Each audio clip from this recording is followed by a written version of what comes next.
The cargo hauler Mugunkwa shuddered violently as another explosion tore through its engine bay. Red lights flashed across every corridor while sirens screamed their warnings into the recycled air. Daejung felt the deck plates buckle under his boots as he ran, his engineering tablet forgotten somewhere behind him in the chaos. He had been in the maintenance shaft when the first engine failed. The cascade was immediate and brutal. One failure triggered another, then another, until the whole propulsion system was tearing itself apart. He knew ships. He understood their hearts and their deaths. The Mugunkwa had maybe 5 minutes before it became a tomb. Emergency pods now. The captain's voice crackled over the comm system before cutting to static. Daejung changed direction, heading toward the port-side escape pod bay. His breath came hard and fast. At 38 years old, he was no longer the young engineer who could sprint through crisis situations without breaking a sweat. But fear had a way of making old bodies move. He rounded the corner and nearly collided with Hana. The medical technician's face was pale, her dark eyes wide with controlled panic. Blood streaked her uniform from a gash on her forehead, but she moved with purpose. Behind her, young Taemin struggled to support something massive and blue. Thex. Their passenger. The Velkari diplomat, help me. Taemin gasped. The junior pilot was barely 24, strong but inexperienced. The alien was twice his size, its forelegs unable to support its own weight. Blue blood oozed from a wound in its thorax where falling debris had struck it. Daejung moved without thinking. He grabbed one of Thex's upper arms while Hana steadied the alien from the other side. Together, the three humans half-carried, half-dragged the wounded Velkari toward the escape pod bay. The ship groaned around them like a dying animal. Metal twisted with sounds that hurt the ears. How many pods left? Hana asked between breaths. Don't know, Daejung grunted. They passed a junction where the lights had died completely. Emergency lighting cast everything in sick green shadows. Everyone else headed for starboard side. They burst through the door into the pod bay. 4 empty cradles stared back at them. 4 pods already launched. Only one remained, its door open like a waiting mouth. The small craft looked impossibly tiny. It was meant for emergencies, designed to keep one person alive long enough for rescue. Taemin helped lower Thex to the deck. The alien's breathing was labored, its translator collar flickering weakly. Go, it managed to say through the device. Leave. This one. Not happening, Hana said flatly. She was already opening her medical kit, her hands moving with practiced efficiency despite the shaking of the ship. Daejung moved to the pod's control panel. He pulled up the life support readouts and felt his stomach drop. The numbers were clear and brutal. Oxygen reserves. Sufficient for one humanoid life form for 96 hours. Current atmospheric mixture. Optimized for human respiration. We have a problem, he said quietly. Taemin joined him at the panel. The young pilot read the display and his face went white. 1 person. It can only support 1 person. For 4 days, Daejung added. Maybe less if we push it. Another explosion rocked the ship. Closer this time. The bay's atmospheric seal was failing. Daejung could hear the hiss of air escaping somewhere behind the walls. They had seconds, not minutes. You should go, Taemin said suddenly. He looked at Daejung with desperate sincerity. You're the engineer. You know how to maximize the systems. He'll figure something out. No, Hana cut in. She had stopped working on Thex's wound. I'm medical. If whoever goes has a health crisis, they're dead anyway. It should be me.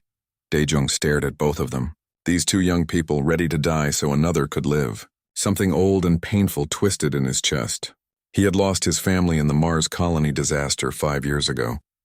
Lost them because an engineer, someone like him, had certified a faulty life support system. He had spent 5 years wishing he could undo that moment, save those lives. I'm the oldest, he said. I've lived my life. One of you should... No. Taemin's voice was firm now. We're not doing this. We're not choosing. We don't have time not to choose, Daejung shot back. The deck was tilting now. Gravity was failing.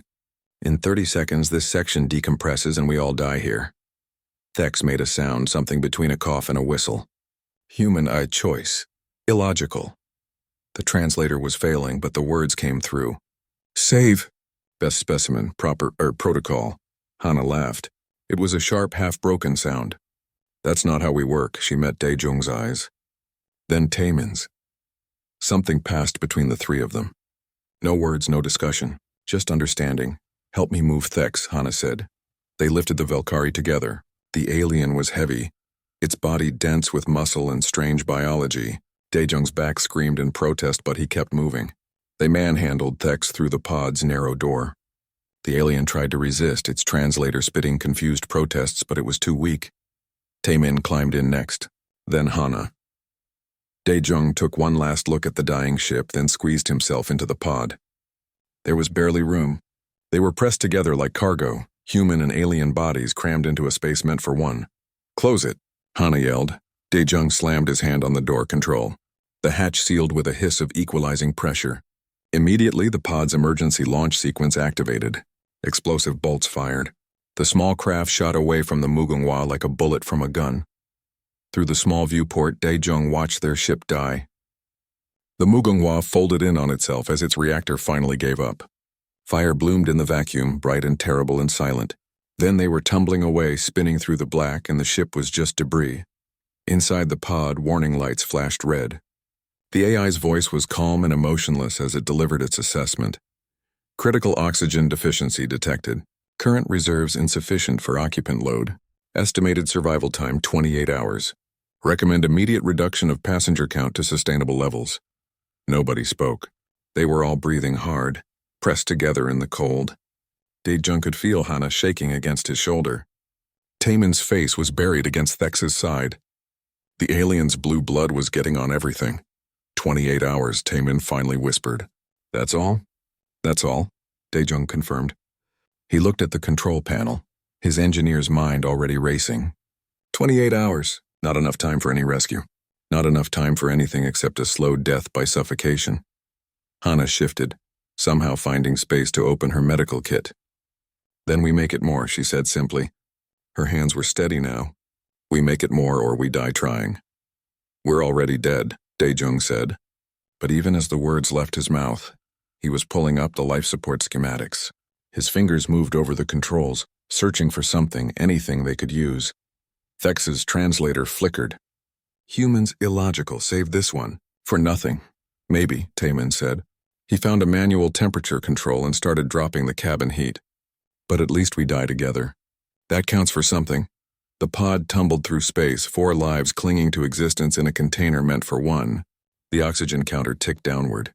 28 hours, then 27, then 26. But they were still breathing. The first hour passed in tense silence. Daejung worked at the control panel, his fingers cramped from the cold and the awkward angle. The pod had not been designed for 4 occupants. Every movement meant elbowing someone or pressing against alien flesh that felt wrong under his hands. The mathematics were simple and brutal. 4 beings breathing. Oxygen for 1. Even if they did nothing, just sat still and breathed slowly, they had less than a day and a half. The pod's AI kept updating its estimate, each recalculation more grim than the last. "How bad is it?" Hana asked. She had managed to stop Thex's bleeding, using most of her medical supplies in the process. The Valkyrie was conscious but weak, its 3 eyes watching them with something that looked like confusion. "Bad," Daejung said. He pulled up a holographic display, the blue numbers floating in the cramped space. "We're consuming oxygen 4 times faster than the system can handle. The recyclers are working at maximum capacity, but it's not enough. CO2 is building up, so what do we do?" Taemin was pressed against the far wall, or what passed for a wall in the spherical pod. His young face was determined despite the fear in his eyes. Daejung's mind raced through possibilities. He had spent 20 years working on ships, solving problems that seemed impossible. But this was different. You could not create oxygen from nothing. You could not make the laws of physics bend because you wanted them to, but you could work around them. "We need to slow our metabolisms," he said. "Use less oxygen. The pod has emergency climate controls." He started entering commands. "If we drop the temperature low enough, our bodies will naturally slow down." "Use less air." "How low?" Hana asked. 4 degrees Celsius. "Maybe lower." "That's hypothermia range," Hana said. But she was already nodding. "But if we're careful, if we monitor each other, we might manage it." "We'll be miserable but alive." "For how long?" Taemin asked. Daejung ran the calculations. "Maybe 40 hours instead of 28.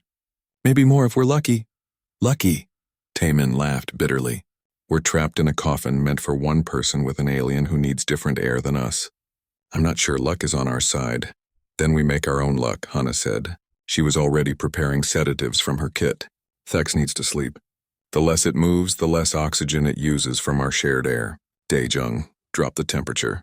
Taemin, see if you can override any non-essential systems. Lights, computers, anything that generates heat or uses power we don't need. They moved into action.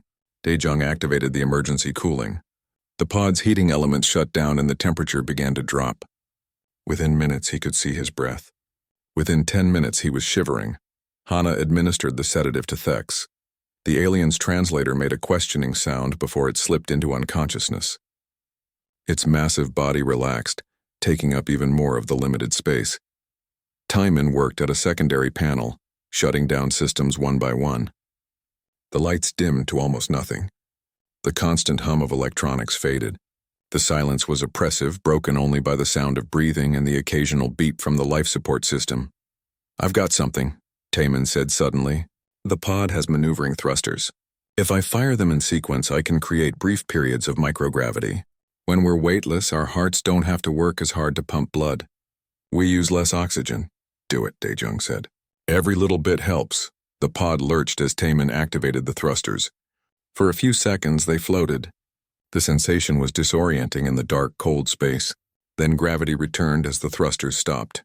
Then weightlessness again. A rhythm developed. Float, fall, float, fall. Daejung checked the oxygen counter. The decline was slower. Not much, but measurable. They were buying time. We need to talk about the CO2 scrubbers, Hana said. Her teeth were chattering now. They're not designed for this load. Can you improve them? Daejung examined the system. The scrubbers used chemical filters to remove carbon dioxide from the air. They were simple, reliable, and completely inadequate for 4 beings. I can rebuild them, he said slowly. Use parts from other systems. Make them more efficient. But I'll need tools and materials. Use whatever you can find, Hana said. Strip the pod if you have to. For the next 2 hours, Daejung worked in the near darkness.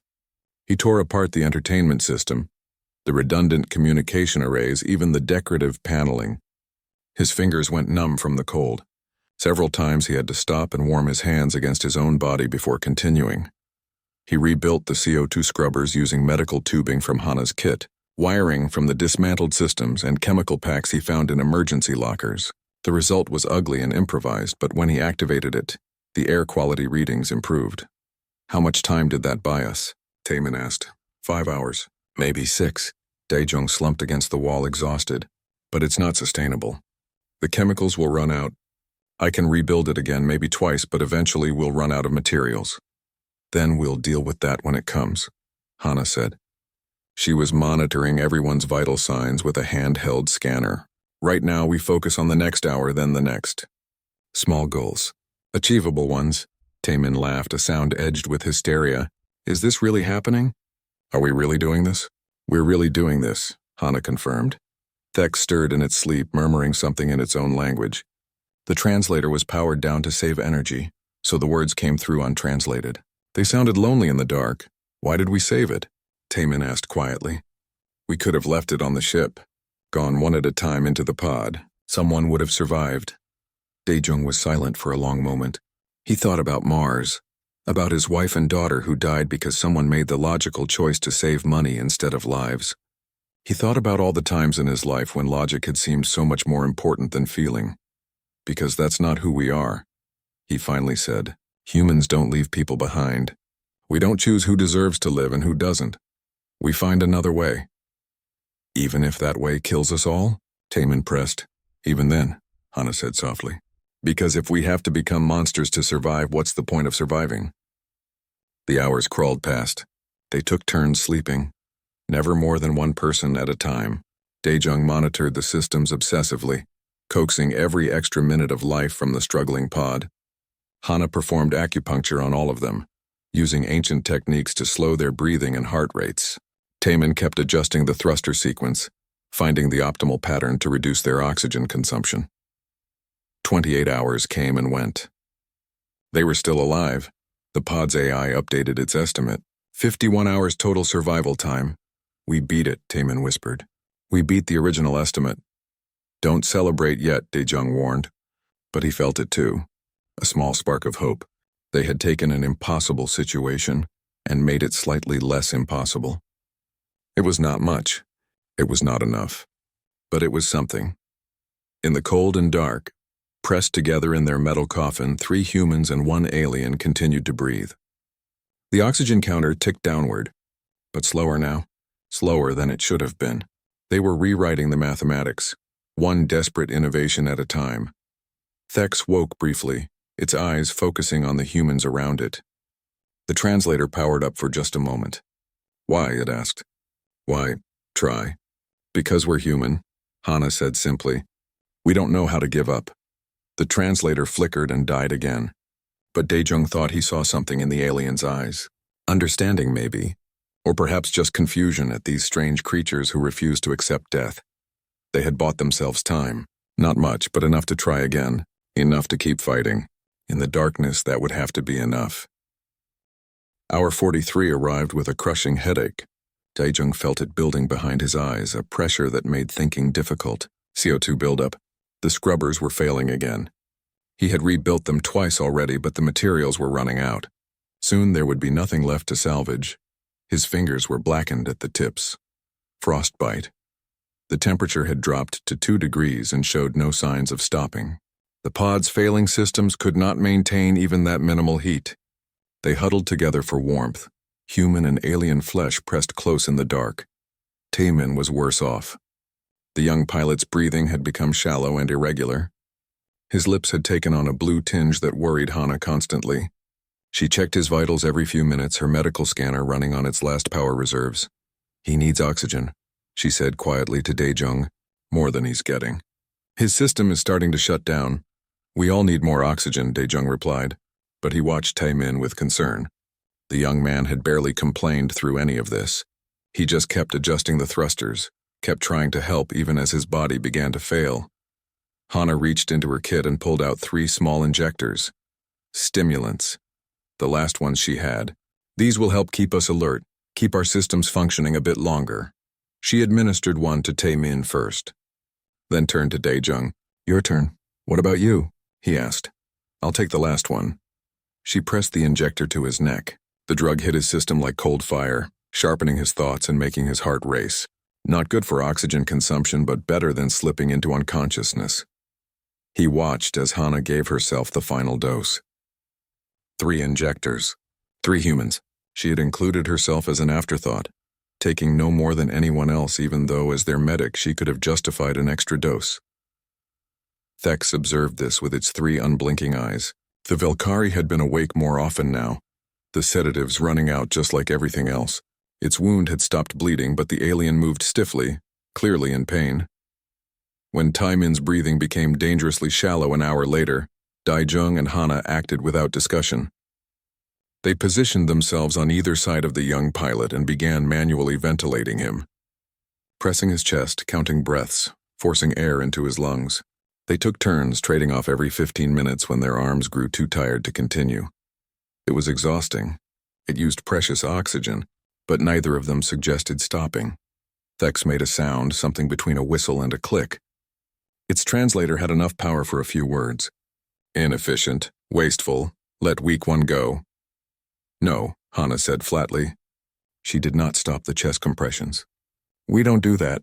Your species." "Strange," Thex managed. "Valkyrie would." "Logical choice. Save strongest." Daejung wanted to argue but found he did not have the breath for it. Instead he just kept counting. Kept pressing. Kept forcing Taemin's lungs to work. After an hour of this, Taemin's breathing stabilized. He opened his eyes, confused and disoriented. "What happened?" "You stopped breathing properly," Hana said. Her voice was hoarse from exhaustion. "We helped. You should have." "Let me—" Taemin could not finish the sentence. He started crying, quiet tears that froze on his cheeks in the cold. "Stop that," Daejung said, but not unkindly. "You're wasting water." "We might need it." That got a weak laugh from Taemin, then from Hana. Soon all 3 of them were laughing, a desperate sound that bordered on hysteria. It hurt to laugh. It used air they could not spare. But somehow it helped more than it hurt. The laughter faded into silence. They floated in the dark, listening to each other breathe. The sound was raspy now, labored. They were running out of time and they all knew it. "Tell me something," Taemin said quietly. Tell me about your lives. Before this, I want to know who I'm dying with. Daejung was quiet for a long moment. He never talked about Mars, never talked about the family he lost. But here, in this cold, dark place where death waited just hours away, the words came easier. I had a wife, he said, Sujin, and a daughter, Bora. She was 6. They died in the Mars colony disaster 5 years ago. Life support failure. I was the engineer who certified the system. I signed off on the inspection. Missed a faulty valve that should have been replaced. Hana's hand found his in the dark. She squeezed gently. I've spent 5 years blaming myself, Daejung continued. 5 years wishing I could go back and fix it. Save them, but you can't go back. You can only go forward. Try to do better next time. You did better, Taemin said. You saved us. You keep saving us. We're still dying, Daejung pointed out. But slower than we should be, Hana said. That counts. She shifted in the darkness, her medical scanner beeping softly. My turn for confession. I left Earth because I refused to follow hospital policy. They wanted me to prioritize patients based on their wealth. Rich people got faster care, better treatment. Poor people waited. Sometimes they died waiting. I told my supervisor that every life had equal value. They fired me, so I went to space where maybe things would be different. Are they different? Taemin asked. I don't know yet, Hana admitted. But I'm still trying, still believing that maybe we can be better than we were. Taemin was quiet for a moment. Then he spoke, his voice soft. I joined the space service because I wanted humanity to have a future out here. I read about all the species in the galaxy, how they see us as violent and stupid and dangerous. And maybe they're right. We've done terrible things. But I thought if I could show them, if I could prove that humans can be good, can be kind, maybe they'd give us a chance. Is that why you're so optimistic all the time? Daejung asked. It's not natural, Taemin admitted. It's a choice. Every day I choose to believe we're worth saving. Even when the evidence says otherwise, Thex stirred. Its translator crackled to life, powered by some reserve the alien had been hoarding. This one, must tell you, this one travels to Galactic Assembly to testify against humans. The 3 humans went still. The Velkari position, Thex continued, is that humans are dangerous, too emotional, too irrational, should be quarantined, perhaps eliminated. This one was to present evidence, to argue for your removal from space. And now? Hana asked quietly. Now, this one does not understand you. You save stranger. You share resources equally. You refuse efficiency. You choose group survival over individual optimization. It makes no sense. Velkari do not behave this way. No species behaves this way. Maybe that's the point, Daejung said. Maybe being human means being a little bit crazy, a little bit impossible. You sacrifice logic for sentiment, Thex said. It sounded confused rather than judgmental. You keep this one alive when letting this one die would save you. Yes, Hana said simply. That's exactly what we do. Hour 58 arrived. They had exceeded the AI's revised estimate. The system had stopped making predictions entirely. The numbers no longer made sense. 4 beings alive in space meant for 1, lasting longer than possible on air that should have run out. Daejung had rebuilt the scrubbers a 3rd time using Taemin's belt, wire from Hana's medical equipment, and pieces of the AI's casing. He did not know if it would work, did not know if there was even enough chemical medium left to matter, but he had to try. Hana performed acupuncture on all of them, her frozen fingers shaking as she placed the needles. Ancient medicine meeting desperate space survival. She taught them breathing techniques, ways to maximize oxygen extraction from every breath. Taemin had calculated a new thruster pattern, one that created longer periods of microgravity. It made them nauseous and disoriented, but it reduced their oxygen needs by another tiny fraction. Every small innovation bought them minutes. Minutes became hours. Hours became impossible survival. I think I understand now, Thex said, its voice weak but clear through the failing translator. Your species does not accept limits. You see impossibility and choose to fight anyway. It is, the alien searched for the word, admirable, terrifying, but admirable. It's just what we do, Taemin said. He smiled despite his blue lips and frostbitten fingers. We're humans. We don't quit. In the cold dark, 4 beings huddled together. The oxygen counter showed red. Critical levels. Maybe 8 hours remaining. Maybe less. Outside, space stretched forever, empty and uncaring. But inside this tiny pod, 3 humans refused to give up.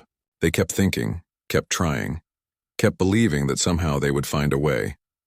And beside them, one alien began to understand what it meant to witness humanity at its most human. Hour 71 arrived with catastrophic failure. The primary oxygen recycler made a grinding sound, sputtered once, then died completely.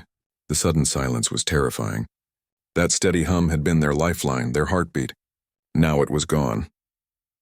Dae-jung stared at the controls with exhausted eyes. His fingers were too numb to feel the buttons anymore. The readout was clear and final. They were on pure reserves now. No recycling. No regeneration. Just a tank of compressed oxygen that would run out in maybe 8 hours. Probably less. "Can you fix it?" Hana asked. But her voice held no hope. She knew the answer. "No," Dae-jung said simply. "I've already cannibalized everything I could use. There's nothing left. We're done." Taemin had stopped shivering an hour ago. That was bad. It meant his body was shutting down, conserving what little energy remained. His fingers were black with severe frostbite. He would lose them if they survived. When they survived, Dae-jung corrected himself mentally. But the correction felt hollow. Thex's wound had reopened. The stress of the cold and the thin air had been too much. Blue blood seeped slowly from between the crude bandages Hana had applied. The alien was dying. They all were. Just at different speeds, Hana was hypothermic. Her skin had taken on a gray cast. She moved slowly, her thoughts clearly confused. Dae-jung had seen hypothermia before. She was approaching the danger zone where the body simply gave up. Where you stopped feeling cold because you were becoming cold. Part of the ice rather than separate from it. His own ribs were broken. He had fallen in the dark hours ago, tumbling in the microgravity before crashing against the wall. The pain was constant now, sharp with every breath. But pain meant he was alive. He would take pain. 8 hours, Taemin whispered. Less than a day. "We knew this was coming," Hana said. Her words were slurred. Knew from the start. Dae-jung looked at the 2 young people who had become his family over these impossible days. Taemin with his stubborn optimism that refused to die even as his body failed. Hana with her fierce compassion that saw all life as equally valuable. They deserved better than this. Deserved to live full lives, make families of their own, grow old under real sunlight. He made his decision quickly, before he could overthink it. His hand moved to his suit seal, finding the release mechanism. If one person stopped breathing, the others would gain hours. Maybe enough hours for rescue. It was simple mathematics. 1 life for 3, the kind of equation he had spent his career solving. "What are you doing?" Hana's voice cut through the cold, sharp with alarm. "What needs to be done," Dae-jung said. His fingers found the emergency release. 1 twist and his suit would depressurize. He would lose consciousness in seconds. Death would follow shortly after. Quick, clean, logical, Hana hit him. Her fist connected with his jaw, the impact weak but shocking. "Don't you dare," she snarled. "Don't you dare make that choice." "It's not a choice," Dae-jung argued. "It's math. 1 dies, so 3 live." "No." Taemin's voice was firm despite his weakness. He had somehow moved between Dae-jung and the controls. His frozen fingers blocked the panel. "We already decided. Back on the ship. All of us or none of us. That was before we knew." "Nothing has changed," Hana interrupted. "We knew we would die. We chose to die together rather than let anyone die alone. That choice still stands." "You're being illogical," Dae-jung said, but his hand had stopped moving toward the release. "Emotional. This is survival. You have to think rationally." "Why?" Taemin asked. "Why do we have to be rational? We're human. Being irrational is what we do best." Thex made a sound. The alien had been quiet for hours, but now it spoke, its translator barely functional. "Human behavior. This one observes. Cannot compute. Logic suggests sacrifice of oldest weakest. But you refuse. Why?" "Because that's not who we are," Hana said. She had moved closer to Dae-jung, her gray face set with determination. "We're not Velkari. We don't choose who lives and who dies based on utility. We choose everyone. Even when it's impossible. Especially when it's impossible," Taemin added. Dae-jung felt something break inside him. Not a bad break. More like ice cracking to reveal water beneath. He had spent 5 years thinking he could have saved his family if he had just been smarter. More careful, more logical. But maybe that was wrong. Maybe the answer was never about logic at all. "I don't want to die," he admitted quietly. I thought I did. After Mars, but I don't. I want to live. I want us all to live. Then we fight, Hana said. We fight until the last breath. They huddled together again, 3 humans and 1 alien sharing warmth that none of them really had. The oxygen counter ticked down. 6 hours, 5, 4. Thex stirred against them. This one knows something. Velkari technique, meditation, very old. Not used in modern times. Considered primitive, shameful. What does it do? Taman asked. Reduces metabolic rate, drastically, near hibernation. Used by ancient Velkari during resource scarcity. Before technology, before space travel, when survival meant adapting. Hana sat up straighter. Can you teach us?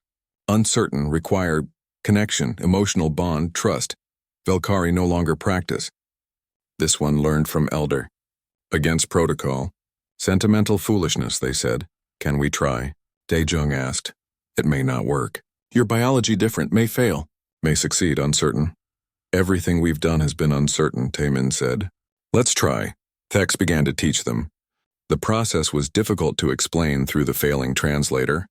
Something about synchronized breathing, about lowering heart rate through shared focus, about trusting the beings around you completely, surrendering individual consciousness for collective survival. It went against everything Velkari society valued. Independence, individual achievement, logical self-interest. But in the cold dark of a dying pod, those values seemed less important than the simple need to survive. They practiced, failed, tried again. Daejung found it nearly impossible to quiet his engineer's mind, always calculating, always problem-solving. Hana kept worrying about everyone else's vital signs. Taemin's pain kept breaking his concentration. But slowly, over the next 2 hours, something began to happen. Their breathing synchronized. Not planned. Not forced, just together, in and out. 4 beings breathing as one. Daejung felt his heart rate dropping. Not dangerously, just slower, more efficient. His thoughts became quiet, peaceful. The pain in his ribs faded to distant background noise. Beside him, he could feel Hana's breathing match his own. Taemin's weak gasp steadied. Even Thex, wounded and dying, found some measure of peace. The oxygen counter showed 3 hours remaining. Then 2. Then 1. But their consumption rate had dropped. Dramatically. The pod's AI tried to calculate their new survival time and failed. The numbers did not work. This level of metabolic reduction was not possible in human physiology. Yet it was happening. They sank deeper into the meditation. Time became strange. Minutes felt like hours. Hours felt like seconds. They existed in a space between consciousness and sleep. Not quite alive. Not quite dead, just existing. Together. The temperature dropped to -2 degrees. Their bodies should have shut down. The oxygen should have run out. But their shared meditation state had reduced their needs so drastically that impossible became possible. Hour 78. Then 80.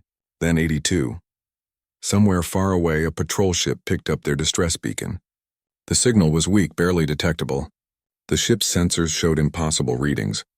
4 life signs in a pod meant for 1. Oxygen levels at 2%. Temperature below freezing. The patrol captain decided to investigate. Probably dead, she thought. But she would check anyway. That was what humans did. They checked. They hoped. They tried. The rescue ship approached the drifting pod. Inside, 4 beings floated in meditation. Barely breathing. Hearts beating only 20 times per minute. Alive through sheer impossible will. Together. Always together. The rescue crew attached a docking collar. Began override procedures. Pumped warm air into the pod. Started slowly bringing the occupants back from their hibernation state. Daejung felt consciousness returning like a tide. Distant at first, then closer, then crashing over him with painful intensity. He gasped, his lungs remembering how to fully inflate. Beside him, Hana and Taemin were waking too. And Thex, the alien who had shown them a way to survive. Status report, someone was saying. A voice from outside, from rescue. We have 4 survivors. Repeat, 4 survivors. This shouldn't be possible, but it was possible. They had made it possible. 3 humans and 1 alien refusing to give up, refusing to let anyone die alone. They had rewritten the rules of survival through sheer stubborn human determination. And now they would live. The medical bay of the rescue ship smelled like antiseptic and recycled air. Dae-jung woke slowly, his body heavy and confused. Warm. He was warm. The sensation was so strange after days of freezing that it almost hurt. "Easy," a voice said. A doctor, human with kind eyes. "You've been through severe hypothermia. Your body needs time to adjust." Dae-jung tried to speak, but his throat was too dry. The doctor held a cup of water to his lips. The liquid tasted better than anything he had ever experienced. Simple water. Life itself in fluid form. The others? He managed to croak. Alive. All three of them. Against every medical prediction I've ever studied. The doctor shook her head in amazement. "Your metabolic rates were so low we thought you were dead at first. Whatever you did in that pod, it saved you." Dae-jung closed his eyes. They had done it. Impossible math. Impossible survival. But they had done it. He spent 3 days in the medical bay. His broken ribs were set, his frostbitten fingers treated. The doctors said he would keep all of them, though they would be sensitive to cold for the rest of his life. Small price for being alive. Hana recovered faster. Her hypothermia had been severe, but her young body bounced back with proper treatment. She visited Dae-jung on the second day, walking slowly but steady. Her smile was tired but genuine. "Taemin is going to lose 3 fingers," she said quietly. "But he's alive. He's making jokes about it. Says he'll learn to pilot with 7 fingers instead of 10. And Thex, recovering. Slower than us, but stable. The doctors say it's asking for you. For all of us." Taemin joined them on the 3rd day. His right hand was bandaged heavily. His face was still pale, but his eyes held that same stubborn optimism. "They say we're famous," he announced. "The whole galaxy knows about us." "Famous?" Dae-jung asked. 3 humans and a Velkari survive 84 hours in a pod designed for 28. It's all over the news. Every species is talking about it. Some don't believe it, think it's propaganda, but the pod's logs don't lie. They recorded everything. Dae-jung had not thought about that. The pod's AI would have documented their entire ordeal. Every decision, every desperate innovation, every moment they chose to survive together instead of individually. The news reached the Galactic Assembly before anyone could stop it. The story spread like fire through the diplomatic channels. 3 humans kept themselves and an alien alive in conditions that should have killed them all. They refused to choose who would live. They shared everything equally. They rewrote the rules of survival through cooperation and stubborn refusal to accept death. The Velkari delegation recalled Thex immediately. They claimed the trauma had compromised its judgment, said it could no longer provide objective testimony about human nature, but Thex refused to return. "This one has new testimony," it told the Velkari ambassador through a secure channel, more important than before. "Must present to assembly." The Velkari were furious, but they could not forcibly return a diplomat. Not without causing an incident. They had to let Thex speak. 2 weeks after their rescue, Dae-jung, Hana, and Taemin were called to testify before the Galactic Assembly. The vast chamber held representatives from 40 different species. The humans had never seen anything like it. Beings of every shape and size gathered to judge whether humanity deserved a place among the stars. The Velkari presented first. They brought evidence of human violence, war, genocide, environmental destruction. They argued that humans were too dangerous, too unpredictable, too emotional to be trusted with space travel. The quarantine proposal was simple: contain humanity to their own system until they proved they could be civilized. Then Thex took the floor. The Velkari dignitary stood before the assembly, its wound still visible beneath its formal robes. It spoke slowly, using the translator even though it could have spoken in galactic standard. "This one was sent to condemn humans," Thex began. "This one had evidence, data, logical arguments for their removal from space. Then this one nearly died on human ship. 3 humans had 1 escape pod. 1 pod, 1 survivor. Simple math, but humans do not accept simple math." The assembly listened in silence. Thex played the pod's recordings. Every moment. Every decision. Every impossible innovation. The delegates watched 3 humans refuse to choose who would live, watched them share their last resources equally with a stranger, watched them engineer miracles from scraps. "They had no reason to save this one," Thex continued. "This one was traveling to argue for their destruction. They knew this. Yet they saved this one anyway. They gave up their oxygen, their safety, their certainty of survival. For what? For sentiment, for illogical compassion, for belief that all life has value. The Velkari ambassador stood. This proves they are irrational, dangerous, they cannot be trusted to make logical decisions. No, Thex said firmly. It proves they are something else. Something better than logical. This one has studied 40 species.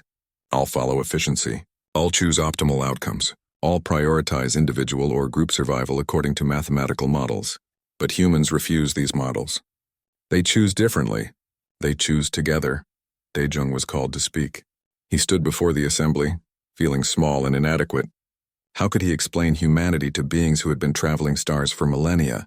I'm an engineer, he said simply. I solve problems. When I looked at that pod, I saw impossible numbers. 1 oxygen supply.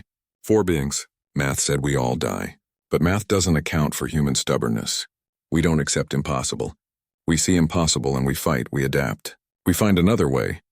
Even when finding another way means dying, asked a delegate from the crystalline thoral species. Especially then, Daejung said, because dying together is better than living alone. That's what makes us human. Hana spoke next. Her voice was clear and strong. I'm a medic. I value all life equally. In that pod, I had 3 patients, 3 humans, and 1 alien whom my species barely knew. I treated them all the same. Because to me, life is life. It doesn't matter what shape it takes. It deserves to survive. But you nearly killed all of them with your sentiment, the thoral delegate pressed. Nearly, Hana agreed. But we didn't, we found a way. That's what humans do. We find ways. Timon was last. He held up his bandaged hand. I lost 3 fingers in that pod. But I gained something more important. I gained proof that my optimism about humanity isn't blind faith. We can be good. We can be kind. Even in the worst circumstances. Especially in the worst circumstances, that's when humanity shines brightest. The assembly debated for hours. The quarantine proposal was discussed. Amended. Discussed again. Species took sides. The Velkari pushed hard for restriction. Others, moved by the testimony and the recordings, argued for acceptance. In the end, the quarantine proposal failed. Not by much, but it failed. Humanity was granted provisional membership in the galactic community, restricted, observed, but accepted. It was not a complete victory, but it was something, a chance, an opportunity to prove themselves. More importantly, something else changed. Species began studying the pod recordings not as evidence of human irrationality, but as examples of innovative crisis management. The Velkari meditation technique Thex had shared became the subject of serious research. Several species began exploring inefficient cooperation models. The impossible survival was rewriting more than just human fate. It was introducing new ideas to a galaxy that had become set in its ways. 6 months later, Daejung stood on the bridge of a new ship, the Hope's Breath, a joint human Velkari design. Hana was the chief medical officer. Taemin was first pilot, having requalified with his 7 remaining fingers. They had received commendations from a dozen species, awards for innovative survival protocols, recognition for diplomatic service.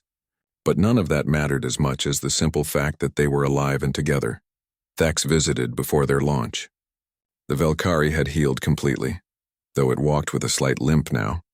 It had become an ambassador for a new philosophy, one that valued cooperation over individual efficiency, connection over isolation. You saved my life, Thex said through its translator. No, Hana corrected gently. We saved our lives. All of us together.